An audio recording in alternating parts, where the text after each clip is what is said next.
फायदा दे पाएगा? देखिए, ऐसा है, अब सीबीएसई को किसी ऑब्जेक्टिव क्राइटेरिया पे आना था तो उन्होंने ये डिसाइड किया है, तो मुझे लगता है कि उन्होंने काफी सोच समझकर इस निर्णय पे वो पहुंचे होंगे ताकि ज्यादा से ज्यादा बच्चे इससे बेनिफिट ले सकें।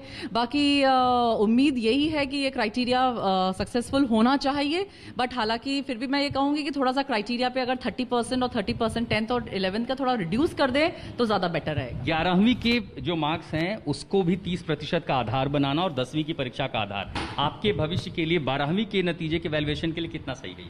सर, पहली बात तो हमें सीबीएसई पे पूरा भरोसा है, जो वो कह रहे कि हमारे लिए अच्छा ही होगा, और उनको एक नतीजे पे आना था, ये नतीजा है तो ये हमारे लिए अच्छा ही होगा, तो हमें 12वीं का रिजल्ट अच्छा ही मिलेगा। हमें सीबीएसई पर पूरा भरोसा है। ये जो समय था वो बहुत प्रतिकूल था, आप देखें दुनिया भर में जिस तरह की महामारी थी, लेकिन भविष्य भी इंपॉर्टेंट था। अब आगे आप प्रतियोगी परीक्षाओं की तैयारी करेंगे, इस इवैल्यूएशन का आधार आपके लिए कितना कारगर होगा?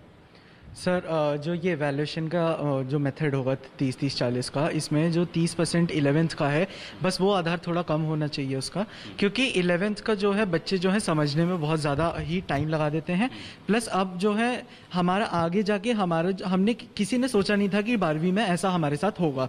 ये सब कुछ हमारे लिए नया था, तो 12वीं के हिसाब से ही हमारा ज़्यादा वेटेज देना चाहिए। कुछ और छात्र हम जाएंगे, माइक आप उनको दे और ये बताएं कि 11वीं में छात्र क्या उतनी ही मेहनत करते हैं जो वो 12वीं की परीक्षाओं के लिए, प्रतियोगी परीक्षाओं के लिए तैयारी करते हैं, और 30% का फॉर्मूला क्या कारगर होगा? नहीं सर, क्योंकि कई बार ऐसा होता है, हमें सब लोग कॉम्पिटिटिव नहीं सोचते हैं। कई बच्चे ऐसे भी होते हैं जो 12वीं में शुरू से जुटकर डीयू या कोई भी अच्छे कॉलेज में एडमिशन लेना चाहते हैं, तो उनके लिए सिर्फ और सिर्फ 12वीं इंपॉर्टेंट होती है, ना कि 11वीं। तो 11वीं में बच्चे अपने सब्जेक्ट से घुलते मिलते हैं और सिर्फ विषय को समझने में अपनी पूरी रुचि लगा देते हैं, और 12वीं में वो नंबरों के लिए अपनी मेहनत करते हैं। 10वीं की परीक्षाओं के जो विषय होते हैं, क्या वो 12वीं में भी उतने ही कारगर हो पाते हैं? यानी आपने वहां जो गणित पढ़ा है, जो विज्ञान पढ़ा है, जो फिजिक्स पढ़ा है, क्या वो 12वीं के लिए उतना ही कारगर है? वो उतना कारगर नहीं है, क्योंकि दोनों में आपस में कोई भी मैच नहीं है। 11वीं 12वीं के जो विषय हैं और 10वीं के जो विषय हैं वो आपस में बिल्कुल अलग हैं, बिल्कुल भिन्न है, सिर्फ अगर हम अंग्रेजी को छोड़ दें। लेकिन अगर चुनौती जीवन बचाने की हो जाएगी, क्योंकि परीक्षाओं में बच्चों को सीधे नहीं डाला जा सकता,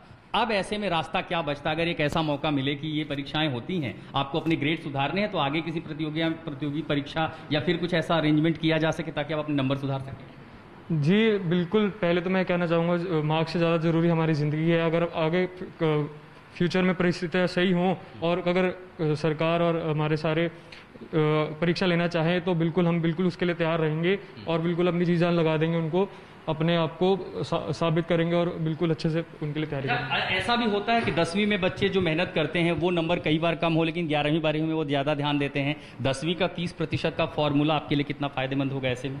जो बच्चे 11वीं 12वीं में मोटिव रखते हैं मेहनत करने का, वो 10वीं से करके आते हैं, क्योंकि 10वीं कहीं ना कहीं उनको एक बहुत अच्छा बेस प्रोवाइड करती है। तो मेरे अकॉर्डिंग 10वीं का इवैल्यूएशन 30% बहुत कई हद तक फेयर है। बट जहाँ तक मैं बात करूँ 11वीं की, 11वीं में आके हमें चीज़ों को समझने में काफ़ी देर लग जाती है, अपने सब्जेक्ट्स को, अपने विषयों को, तो हम 11वीं को इतना सीरियसली नहीं ले पाते जितना हम मेहनत 12th के बोर्ड एग्जाम के लिए करते। एक रात पहले हम जितनी जी जान लगाते हैं, हम वो किसी रात में इतनी मेहनत नहीं कर पाते। 12वीं की परीक्षा अपने आप में अलग हो जाती है, लेकिन इवैल्यूएशन के लिए एक रास्ता तो निकालना था। अब मान लीजिए 11वीं में आपने अगर कम नंबर है, 12वीं में आप ज्यादा मेहनत कर रहे हैं, तो 40% वेटेज 12वीं के लिए दी गई है। उसमें आपके प्री बोर्ड भी हो जाते हैं, इंटरनल असेसमेंट भी होते हैं, प्रैक्टिकल्स भी होते हैं। पर 11th में हम इतना नहीं करते, क्योंकि हमें 11th में पता ही नहीं था कि ऐसा कोई पैंडेमिक होने वाला है, हम उसके लिए तैयार नहीं थे, तो हमारा एवरेज बहुत ज़्यादा कम हो जाता है। और एंट्रेंस के लिए कुछ क्राइटेरियाज भी कई एग्जाम्स मांगते हैं कि इतने मार्क्स तक हो पाता है, तो हमारा एवरेज कम हो जाएगा तो हम बहुत सारे वो नहीं दे सकते। दरअसल मीनाक्षी, अगर आप इन बच्चों की बात समझें तो इनमें चिंता दरअसल इस बात की है कि 10वीं में आपने जो विषय पढ़े हैं उसका टेम्परामेंट अलग है। 11वीं में बहुत सारे बच्चे उतनी मेहनत नहीं करते जितना वो आधे सेमेस्टर के बाद ध्यान देने लगते हैं प्रतियोगी परीक्षाओं के लिए, 12वीं के बोर्ड के लिए। तो उनकी चिंता ये है कि अगर 60% का इवैल्यूएशन अगर 2 कक्षाओं का होगा और सिर्फ 40% 12वीं को दिया जाएगा, तो ऐसा ना हो कि जितने नंबर वो या जिस तरह का ग्रेड वो उम्मीद कर रहे हैं 12वीं में, उससे कम ना आ जाए और फिर उसका असर प्रतियोगी परीक्षाओं पर ना पड़े। और जाहिर है ये चिंता वाजिब है। देखना होगा कि सरकार और सीबीएसई की ओर से क्या इन चिंताओं को दुरुस्त करने के लिए भी कोई कदम उठाए जाएंगे। जी। आशुतोष, आप बने रहिए हमारे साथ। और आशुतोष, ज़रूर आप इन सारे स्टूडेंट्स को मेरी तरफ से कॉम्प्लीमेंट करिएगा, जितने क्लैरिटी के साथ इन्होंने अपने विचारों को, अपनी चिंताओं को साझा किया है, वाकई बहुत इंप्रेसिव है। और ये सारे ऐसे पॉइंट्स हैं जो सिर्फ ये इन स्टूडेंट्स के मन में नहीं होंगे, बल्कि देश में और भी बहुत सारे बच्चे जो इस वक्त इंतजार कर रहे हैं, लगभग ऐसी ही चिंताएं उनके मन में भी हैं। तो ये सारे स्टूडेंट्स इस वक्त उन बच्चों का प्रतिनिधित्व जरूर कर रहे हैं। लौटूंगी मैं आशुतोष आपके पास। संजय शर्मा भी इस वक्त हमारे साथ आ गए हैं। संजय, एक फॉर्मूला तो सुझाया गया है, उस फॉर्मूले को लेकर कुछ लोगों ने वेलकम भी किया है, कुछ स्टूडेंट्स ने, कुछ ने चिंताएं भी जाहिर की हैं, लेकिन अब ये कैसे इंप्लीमेंट होगा, आगे की तस्वीर क्या होगी? कोर्ट में जो सुनवाई चल रही है सुप्रीम कोर्ट में, अभी कोर्ट